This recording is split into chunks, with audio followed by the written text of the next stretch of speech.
Our next panel is about inclusive models of leadership. I can't wait to hear this. A lovely woman by the name of Sarah Burr is chairing this panel. Now, Sarah is a board director of YWCA Canberra. She also works for the Department of Prime Minister and Cabinet in Indigenous Affairs, is a member of the Australian Broadcasting Corporation's Advisory Council, and is completing her Masters of Agribusiness through the University of Melbourne. How's that for a high achiever? Would you please welcome to the stage Sarah Burr?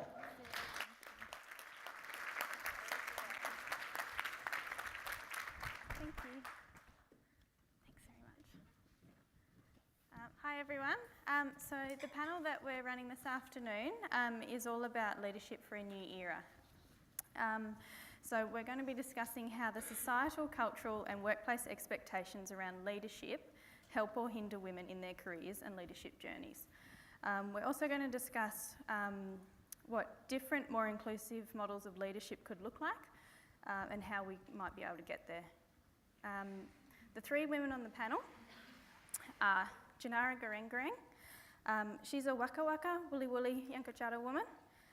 She's currently completing a PhD on the road to eldership and the impact of visionary elders on community transformation. And in addition to Tjanara's work on eldership, she's also worked in a lot of mainstream areas, so non-Indigenous areas, working on transformative leadership and also working as a coach. We also have Dai Lee. Dai is a Vietnamese woman. She is Westpac's AFR, one of Westpac AFR's most influential women. She's a founder and director of the Diverse Australasian Women's Network, and she's also a cancer survivor. Congratulations, Dai. Yeah, clap.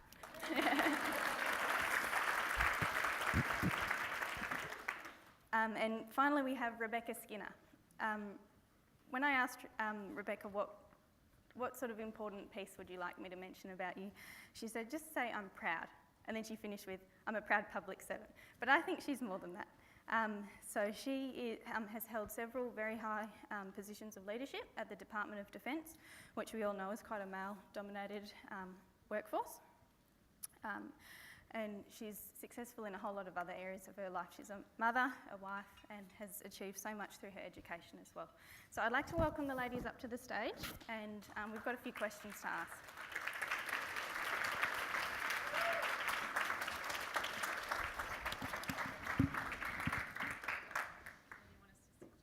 I'll go here, but you guys, anywhere that suits. Yep. All right. G'day everyone. You get one of these? I get one of these. Hello everyone. Ua palya. Ua palya. Ua palya. Ua palya. You can say it. Ua palya. Welcome to our country. So in the order of questioning, we sort of decided in Rebecca's absence that she was going first. I wasn't here when they made the decision, so I got first. So that's fair. So, Rebecca, in the context of your experience at Defence, which we've already discussed, a male-dominated workplace, how do organisations and individuals go about changing an entrenched culture of patriarchal leadership? I guess the first thing I'd say is yesterday I was in this room. It was the Defence Senior Leadership Group recall day, very serious business that. There's the rationing of one woman per table, while the remaining room is broadly a set of suits. The first thing I work on changing is I never wear a blue or grey suit on a day like that, so that I don't blend in. So that's the first thing. I think in organisations like the one I'm in, and I've spent about 20 years in that organisation across the national security community. I started life as a teacher, so I came from a more female-dominated environment to a male one. Now, I didn't know I was a girl in the first 10 years of my defence career, so I wasn't aware that it was a patriarchal system. I was just blissfully going about my career, and I happened to be in a part of defence. Is a big place. There's plenty, probably defence people in this. I know there's defence people in this room, and sometimes we work in these little agency silos. So I was in one of these agency silos that had the first woman SES officer in defence in the mid-80s. So being a woman wasn't anything particular. But 10 years into my career, I changed agencies. And the first time I realised I was a woman was one of the colleagues said to me, "Oh, I'm glad you're here. oh, now you've doubled the number of women at the director level. And I thought, oh, how helpful I am. But anyway, so that was the first moment I realised being a woman might be a bit of a different thing in defence. And certainly we've had our ups and downs in the gender space with the very sort of stark issues around the Adfa Skype affair several years ago that really brought us to try to understand what it is we needed to do as an organisation. I think the first, and I've come on a journey in that time, and I've learnt a fair bit about inclusive leadership, because it's easy to be a woman doesn't make you an inclusive leader, and how you might understand the environment that you work in. The first thing I've really worked to understand is that most of us, and in particular in defence, we work in a system designed by men 100 years ago for men. And I think if you accept that at the first thing and you sort of diagnose that as a piece of interesting intellectual sort of fact, then you stop taking what you see around you as more personal. They're not personal, nobody's personally out to get anybody. You understand the environment that you work in, and then you seek to see how you can change it. Some of the things I do, one of the most important things that I think I do is I try to share stories and share that my life is not perfect. Similar to Claire, I've got 2 children. Life is a general chaos. If anybody read the bio, my favourite book is My Life Was Saved by a Pressure Cooker by Juanita Phillips, because it was. Once I read that, I thought, oh yes, I've got a pressure cooker. My aunt gave it to me. It's stuffed in the cupboard. And then I worked out how to cook food and be a woman that was working, and then I outsourced the groceries. So I do those sorts of things. So, but back to the defence issue, it's about sharing that, being open with the challenges that you have, and I seek to make interventions all the time in the organisation. I share things, but I also do things like I try to get a male colleague to intervene when I think they've missed the point that's being made by somebody else. And most of the guys go, oh yeah, okay, I see that. And they don't see the things that are going on. And so when you give them a little opportunity to intervene, they're more than happy to do it. So I've done things like that. I've taken, I mentor people, and I think that's really important. And one of the most important things we've been doing in defence is creating an environment that's just for women. We have a women's speaker series. And there are a number of speakers on this conference that have come and generously given their time. That's given us an opportunity for women to get together. In an organisation that is mostly men, and in the senior ranks there's about 80% guys and 20% sort of women, and in the ADF side of the organisation it's even less than that. But if you don't get together as women, then you can't share your stories and you can't feel empowered and inspired by what you see around you, and you can get a bit lost. So one of the most important things we're doing is creating a women's network that's self-sustaining, and that enables women to get together and share the stories and be a bit more confident about what we're doing and how we go about it. So that's what I'd say. Wonderful. Might go to Di now. What are some of the specific cultural expectations and or barriers that women from an Asian background and in Asian communities face that may impact on their leadership journey? And with that, what are some of the things that Dawn, the Diverse Australasian Women's Network, is doing to encourage and promote Asian women in leadership? Can you hear me? Oh, great. Thanks, Sarah. Can I first of all acknowledge this amazing conference today organised by the YWCA in Canberra, and I looked around and I thought there's great diversity in terms of cultural diversity as well as gender diversity in this group.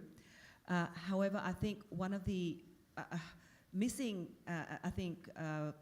group in here, I think men, and I said this to Sarah before, that in terms of and I go to what Rebecca says, the system, the structure has been set up hundreds of years ago by British, men, and so therefore you don't take anything personally. However, I think for the system and the structures to change, we need to actually get these men to sponsor, and some of us in this room. And I'm just, as you were speaking, Rebecca, I'm thinking it'd be great to get a CEO to say, of say Westpac or PwC or whatever, and say, look, I'll work part-time and you work part-time and we can share job and I'll mentor you through becoming a CEO of the organisation. Wouldn't that be fantastic if we can actually have that kind of conversation? I don't think it's about blaming anybody.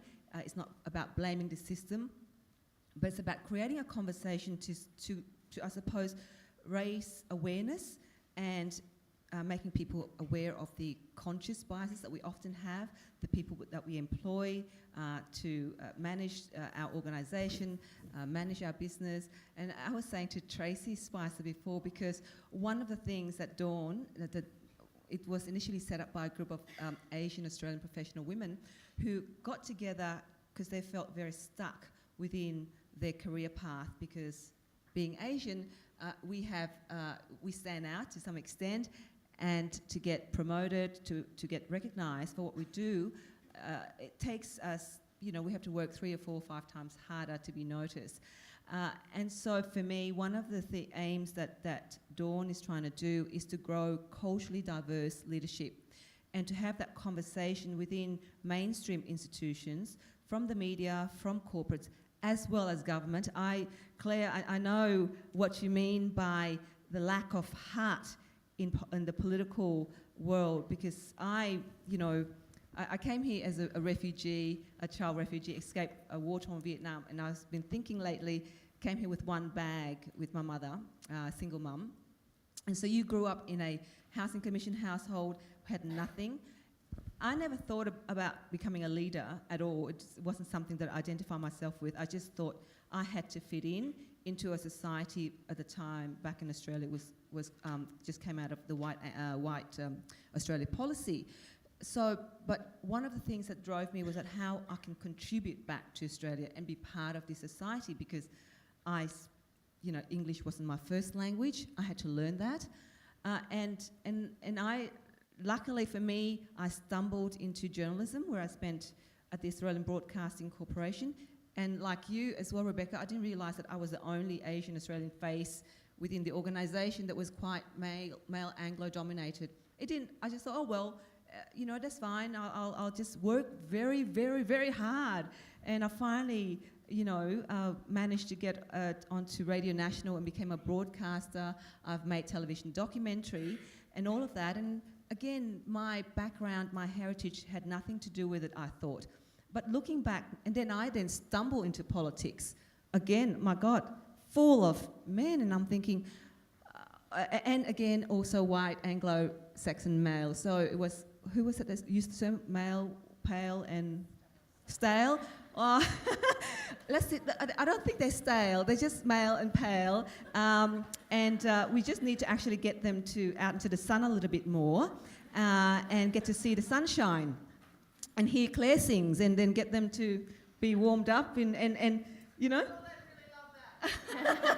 So we need to take you to the corporate level, Claire.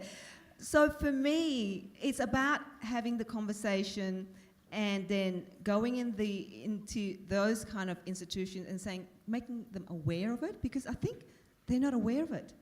That's all. We're not aware that we've got these blinkers. When you're driving and sometimes you don't see that the blind spot, as we call them. So we have our blind spots, and until we're actually aware that we have that blind spot, then I think we can make changes within our immediate environment, and then we can influence, hopefully, the leadership level to make some of those structural changes. Wonderful, thank you. I think you can see that Tjanara's been embodying eldership here. I'm a bit nervous, so she's been holding my hand, so we're good. So my question for Tjanara, I think we're going to have a bit of a more unique response, but I'll ask the question and then you answer however you want. Go for it. So your research is focused on Indigenous eldership.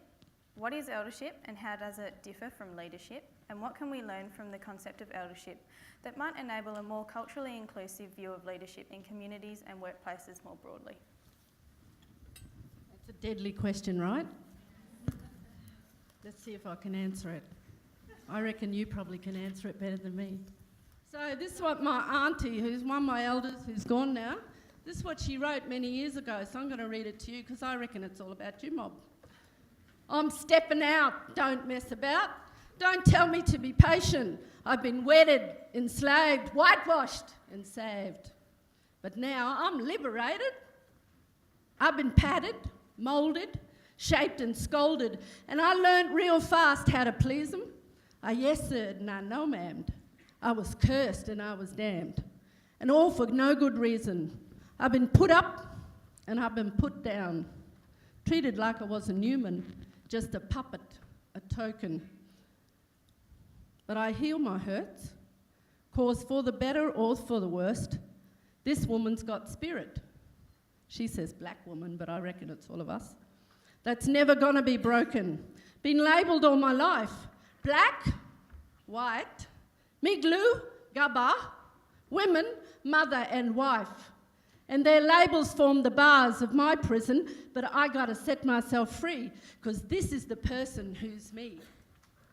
You feel this one? Yeah, I felt it when I read it. Because now I got the vision and the wisdom. Their myths and their lies are dead, and they're not heaped on my head. And their history, it's all outdated. Never mind anybody's history. White fella, black fella, European, Asian. Doesn't matter. We're all human. We're all the same souls. Different sex, different skin. It can't change what's within, because now I'm liberated. And I'm stepping out. Don't mess about. Don't tell me to be patient. No ifs or buts. I don't walk, I strut, because now I'm liberated.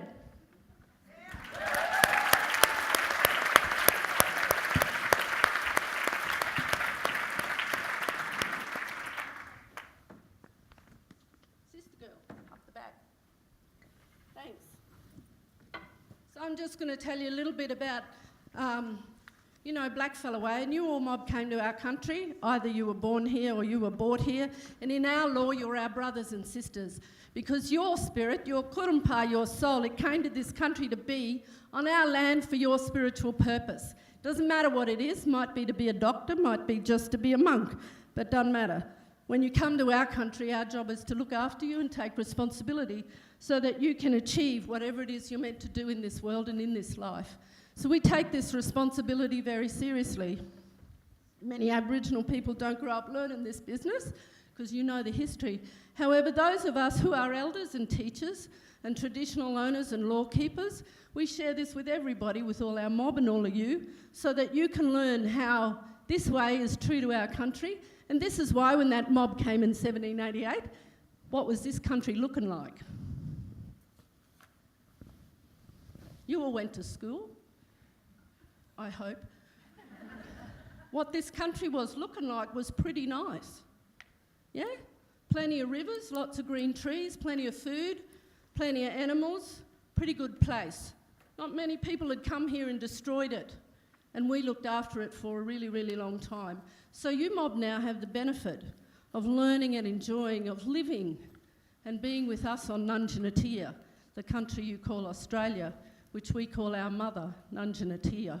So in our way, this is our system. Everything is half of a circle. The men are on the left of me, the women are on the right, and we sit in a circle. In our culture, it's complementary. Women have sacred business, spiritual business. Men have sacred business, spiritual business, and therefore we honour and respect each other. We believe that we are spirit, kurumpa beings before we are human, so we are beings in capital letters, not doings. Yes? So I'm not my job, that's what I do. I'm me, whatever you believe me to be for you. So our elders and our teachers, who are older and wiser than us because they lived a little bit of a life before we came along, their whole job is to bring us up along the path of enlightenment, which is a spiritual path, not just an intellectual, emotional, mental, physical one. Psychology tells us human development is about all of those things. Our culture lived this long because we learnt and we worked it out. This is how we be with each other. Our ancestors taught us and told us when we come here, this is what we do. We hold on to this because it's important. Yes? And we like to teach it to you because we reckon sometimes you're a sad-looking mob. Sometimes you look real stressed, and I just say to some of my mob, come on, or especially the Miglu women, come on, let's go lie down on the earth. Hey, let's go sing a song. Let's go and see the waterfall. Because, you know, your culture used to do it thousands of years ago, but they forgot. So it's our job to help you remember, just like this one with the beautiful red hair was saying. Miss Claire, the deadly singer. She's good, eh? Like an opera singer. But you're all like that. All you've got to do is stand up and open your mouth. And it'll come out. So this picture here tells you about what eldership is. So for us, I say eldership, it's leadership in your words, yes? So we say that these people are very powerful people in the chukapa, in the knowing of how to live and how to be, of the sacred business of dreaming, of how to look after the world and each other. So we like to follow them because they become the embodiment in their practice of what they do on a daily basis. So they walk their talk. They don't say, oh, that policy of self-determination, we'll put it there in that white paper and we'll give it to the black fellas, but then we'll just go and do it all ourselves for them. You see what I'm saying? So when my Kumanjay, my father, who passed away last Tuesday, traditional owner of Uluru, nearly 90 years old, who was stolen at the age of 7, passed away, he passed on his legacy of sharing with you the law of harmony and kanyini, which is the main law that our people live by. It means keeping harmony with every living thing. So I keep harmony with myself, and this is the one that you do first. If you don't love yourself, look after yourself, nurture yourself, honour your feelings, honour your mind, honour your intellect, you can't share that with anyone else, really. You feel all that toxic shame and I'm not good enough and all that other stuff. So we look after ourselves first. We have harmony with ourselves, spirit and body. Then we have harmony with all our relationships, with everyone we come in contact with all our life. Huh? Imagine learning to do that all your life. Imagine being told that when you're little. So you get taught this until you enter puberty, and then at puberty you promise to follow the law. And that's when you say, I'm gonna keep harmony with all living things in my relationships, with all people I come in contact with. Imagine Captain Cook arrived and starts shooting you. What are you going to do? So for us, this is so important that we learn not to attack back. We learn to be smart and clever, and we practice unconditional love. It's very hard. I'm 57 in a month, and I still can't do it all the time. But I'm getting better at it, because each time I do it, I get better at it. And each time I watch my elders do it, I can't tell you how beautiful it feels to just go, I'm going to get there one day. And they're going to nod their heads at me and say, you made it, and we're going to invite you to be an elder. So I'm getting close because I've got grey hair and I'm getting wrinkles on my eyes now. I've been waiting 20 years for the wrinkles, because when you get grey hair and wrinkles in our culture, you know that you can become an auntie or an elder. But you can only do that if you follow the law. The main way of being is to show humility. It's the hardest thing I ever learned. I still can't do it, but I know I'll get there, maybe, when I'm 80. But to show humility is the main quality of a leader. Imagine if we had a government and a parliament and a governance of this country where everybody practiced the law of kanyini harmony, respect and complementary women and men's relationships, sacred business for each other, space. I heard Miss Claire talk about it in her relationship, the acceptance and love. Yeah? It's very hard when someone wants to take your job. It's very hard when people backstab you. It's very hard when people play politics. But when you learn to take care and you stand firm on the ground with yourself and have love and honour and respect for yourself, you learn to do it with other people. The only way I ever learned to do that was by having people in my life who were older than me. Some of them were younger, but most of them were older, who practiced it, and they weren't all black. Most of them were Aboriginal, a lot of them weren't. This country is the most racist country I've ever lived in. I don't know about you, you're going to really not like what I'm going to say. This country, and this is when we learn to hold our feelings. When somebody says, I don't like what's going on. Anybody who is different to a white male or a rich white woman or a this or a that or drives a Mercedes-Benz. Anybody who's different, doesn't matter if I got dreadlocks and I'm a hippie living in Nimbin. If I'm different, I'm not acceptable. For us, to say that to another human being is to cut them at a deep psychological level, and we should never do it. Yes? So imagine if I was born a white rich woman in Double Bay and I learnt that that's how I should be because that's how my parents and my leaders and everyone else is. I feel sorry for that person. I feel real sorry because it's okay to have things, but to imagine being so attached to something that you're going to wound other human beings with your opinions and your values. I think it's okay for people to have them, but our way of teaching and learning is to say, okay, you can have that, but to be a real leader is to show the humility of acceptance and not caring that that's another person's opinion. Let them be. Thank you. It's nice to know you. Ta-da. So this is something very hard to learn as a leader and an elder. So for me, the cultural experience of growing up in my life between two cultures, growing up in the bush west of Longridge and living in Canberra since '78 and the rest of, the world in white culture, I went into it at the age of 4 and moved into a house our father built. I went to school and I went, geez, this strange mob. Who's this strange mob? And then I learned how to do what they did and I survived. However, you've got to understand how difficult that is for people who are different to you and to welcome them as beings that are just like you. Everyone wants to be loved, accepted, work, have children, have good relationships, yes?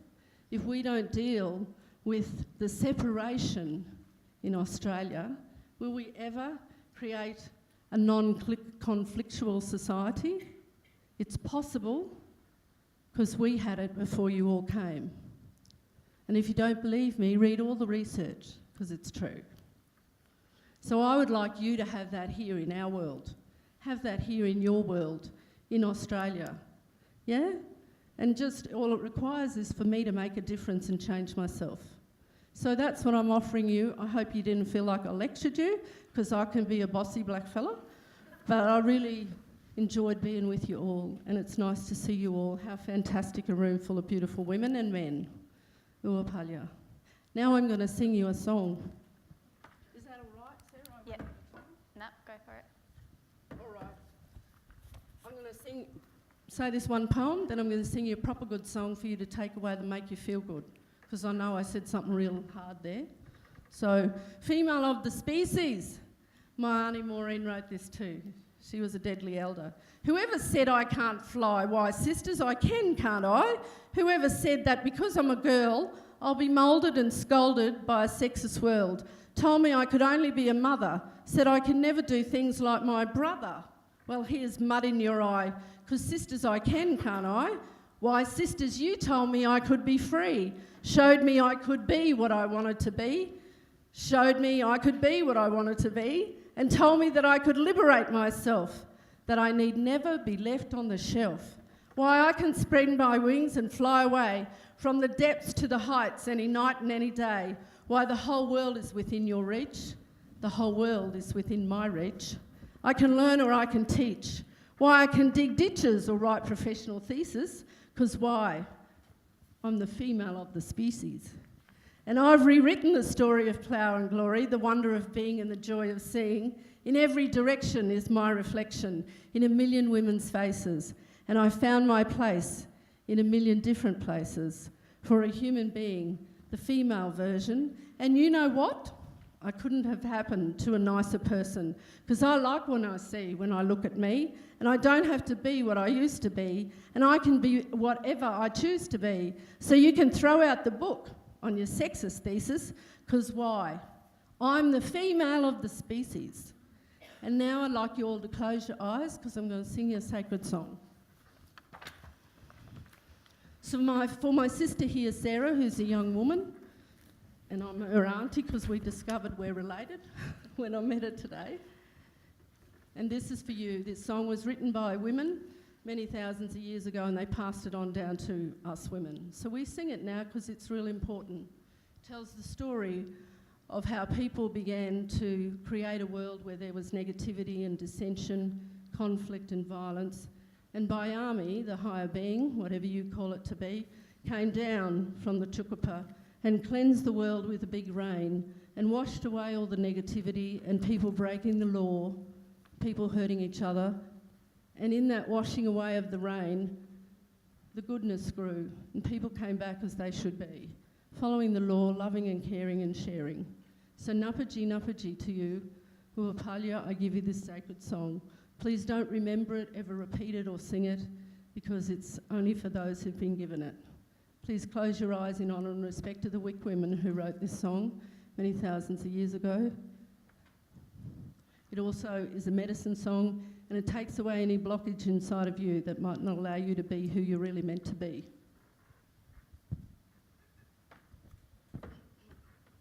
Kapina kinchuanu kun peyuna unula niluma kuna tanana kapu nulaye kapina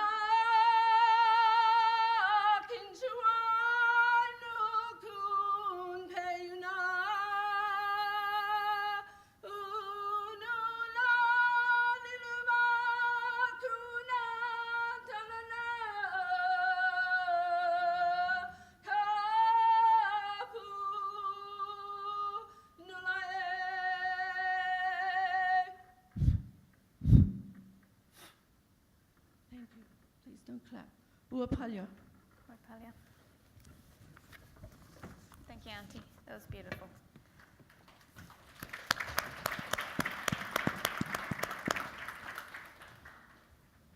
So I think there is a very strong tangent that flows through all of these women's stories, and I think it's about everyone's shaped their own leadership identity, but a lot of that has been having to teach others around them what it is that they wish to achieve, what it is to have a woman in the workplace, what it is to have harmonious relationships across the workplace and to be able to push women forward so that, like Di and Tjanara were saying, you're not just hiring people that look like you. In the case of the pale and stale, you know, if you're looking for candidates that are just like you, you're never going to have wonderful women like Rebecca, you're never going to have women like Di, you're never going to have people like Tjanara. So a lot of it is us teaching others. So I thought with that kind of linkage between all the women, we might be able to discuss as a group what can our colleagues and managers do to support the leadership journeys of women from culturally diverse backgrounds. So in the sense that we've all come from somewhere different, we all have different stories, we all have different pathways we wish to take in the future. How can we have our colleagues around us assist us to achieve everything we want to achieve? I mean, I was hoping to throw it to the floor because I'm sure in your workplace you might ask me a question about how you would deal with it. From my perspective, I'm looking at the leadership level, the leadership team across mainstream institutions. So for me, that would require a conversation going in there to see the CEOs and to talk about what programs they've got in place, such as mentoring or sponsoring somebody, a woman of diverse background who can see the potential to lead the organisation. And I think one of our speakers mentioned previously, I think Tracy, you mentioned it, it's, you know, a lot of the times, like in politics, I've heard recently, oh, you have to be, you know, the person is pre-selected based on their merits. But, you know, but for me, I think this meritocracy is a lot of BS, because I think I'm not suggesting that you know, a person should be hired because they're a woman or because they're Asian or because they're whatever. But of course, you need to take their skills and capability into that decision when you hire them or you promote them or whatever. It's just, is there an opportunity to actually promote or hire that kind of person? And I would like to be promoted and hired based on my skills, but I would like to be, have the opportunity to present those skills and capability.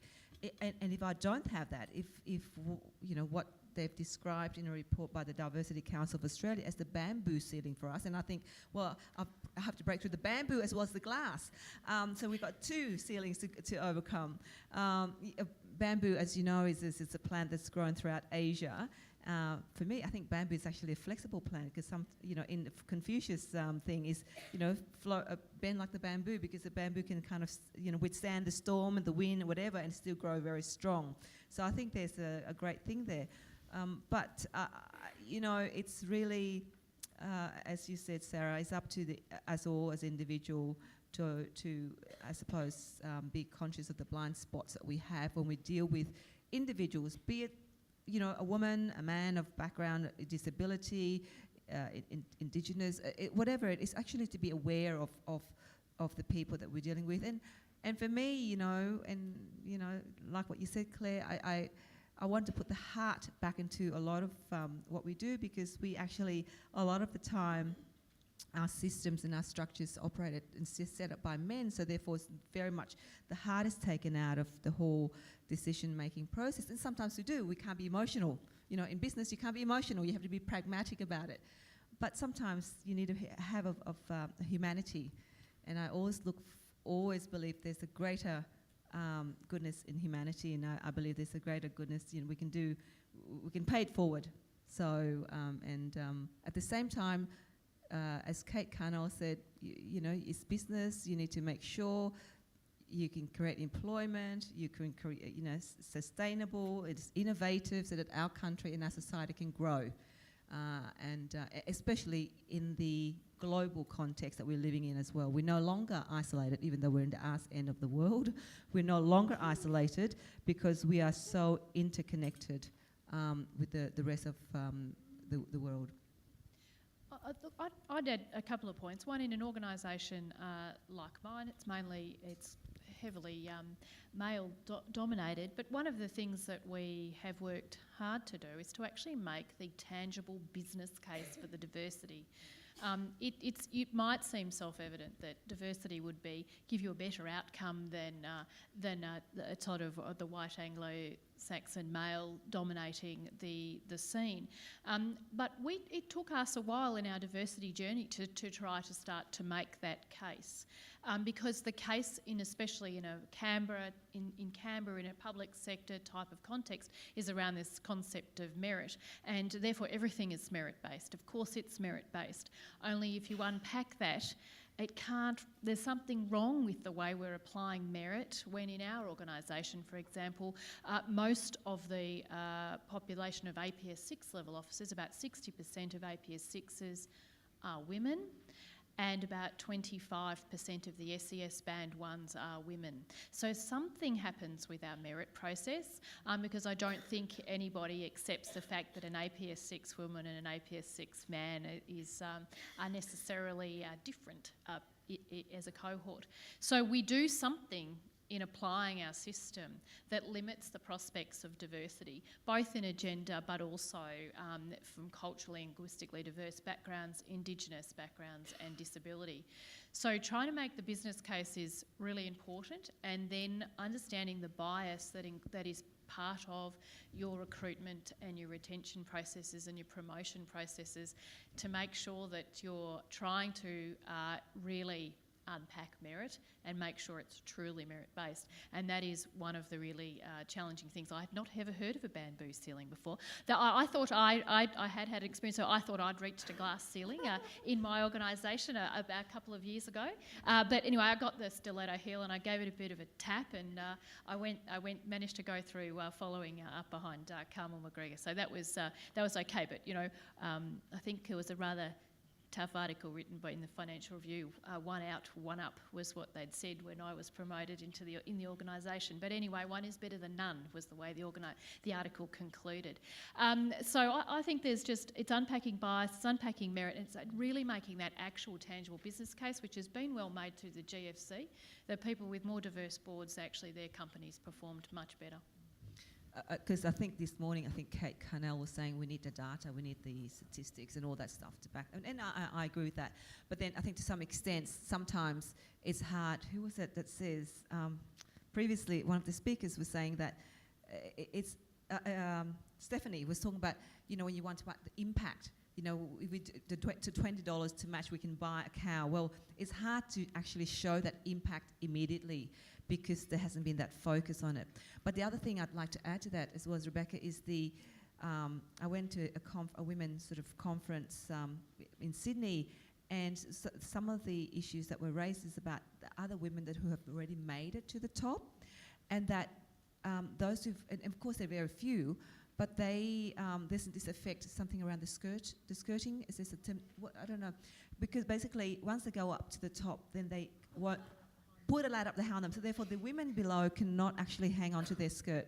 So there's a terminology to that, something about skirting. So for me, what I think is that for us women as well, those who actually have made it to the top, and there are few of us, I acknowledge that.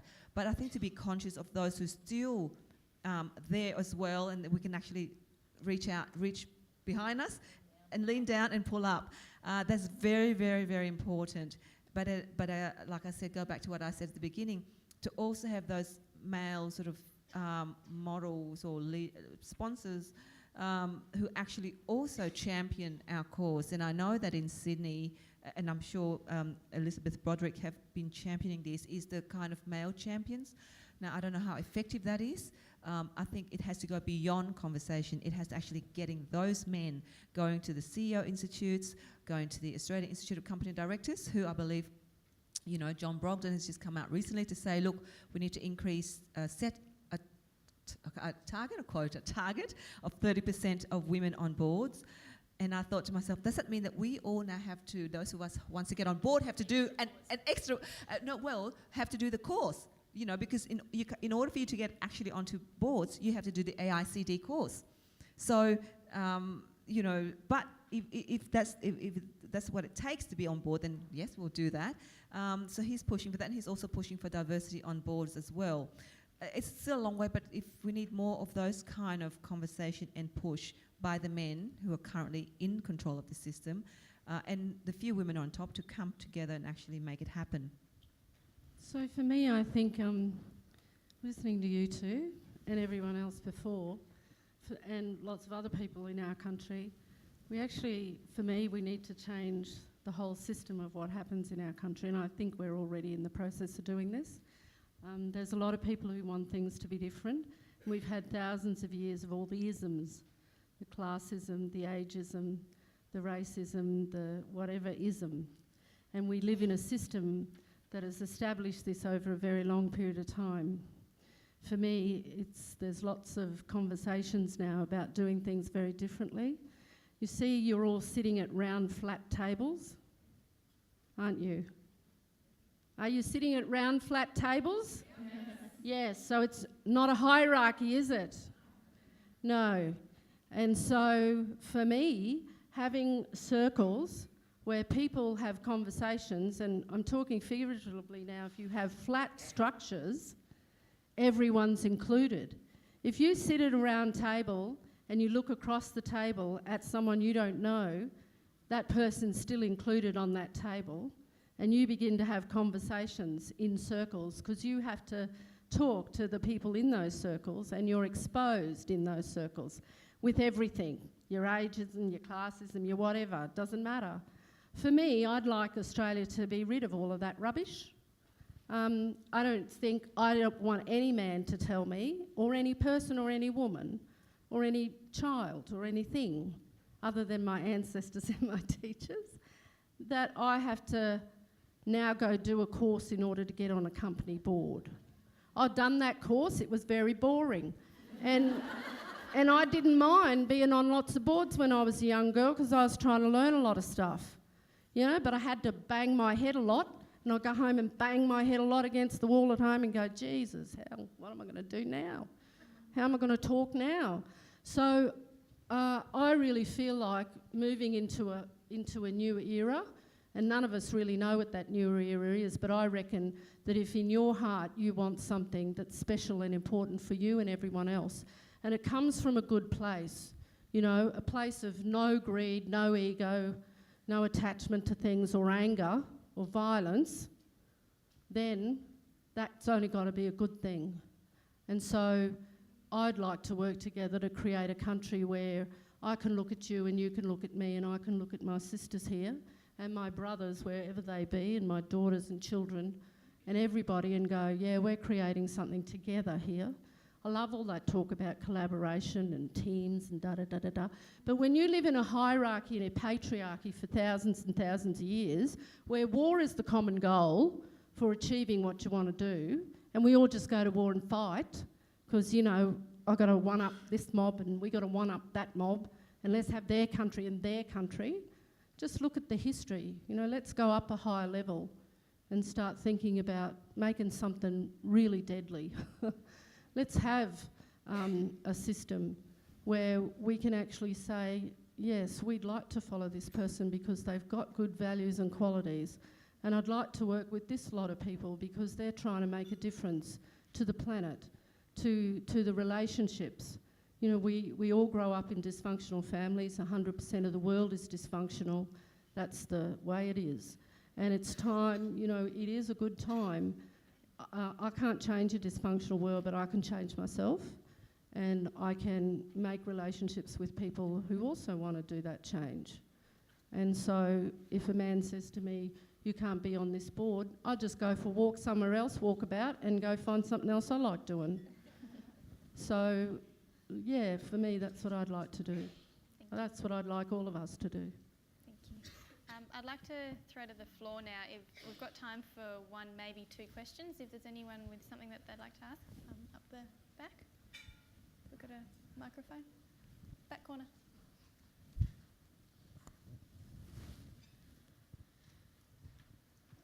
Hi. As a young person in today's society, what advice would you give, as you've mentioned, leadership is changing and the style of leadership, what advice would you give to a young person who wants to be a leader in today's society? Okay, we'll just have quick 1 minute answers from everyone. Back yourself.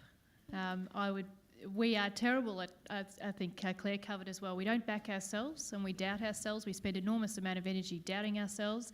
A basketball coach once said to my son, who's a bit timid, fake it till you make it. So I'd apply a bit of that as well. You've got to work hard.